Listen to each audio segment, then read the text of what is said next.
আসসালামু আলাইকুম প্রিয় দর্শক, আমি এখন উপস্থিত সিরাজগঞ্জ পিপুলবাড়িয়া বাজার।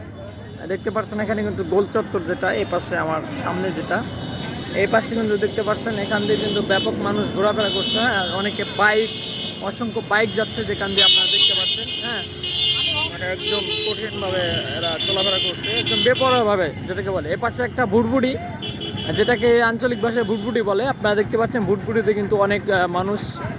মূল কথা, আজকে ঈদের দিন কিন্তু অনেকে বিভিন্ন জায়গায় যাচ্ছে, ঘোরাফেরা করছে। পাশে কিন্তু বক্স। তো সর্বশেষ আপনাদের পরিস্থিতি দেখাচ্ছি পিপুলবাড়িয়া বাজার থেকে। এখানে আজকে ঈদের প্রথম দিন, মানুষের আনাগোনা ব্যাপক পরিমাণে রাস্তায় দেখা যাচ্ছে। এখানে কিন্তু সাউন্ড বক্স নিয়ে কিন্তু অনেক তরুণ কিন্তু মানে নাচানাচি করছে, লাফালাফি করছে, দেখতে পাচ্ছেন।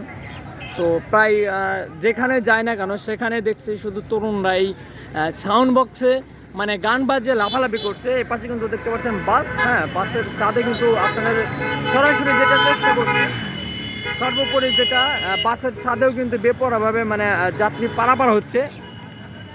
তো আপনাদের দেখানোর চেষ্টা করছি, প্রায় 2-3 জায়গায় দেখালাম আজকে, যে এভাবে গাড়িতে সাউন্ড বক্স নিয়ে আর কি বেপরোয়াভাবে কিশোর ছোটো ছোটো কিশোর, অর্থাৎ অল্প বয়সী যেগুলা, সেগুলো কিন্তু এরকম যাতায়াত করছে। এ পাশে দেখছেন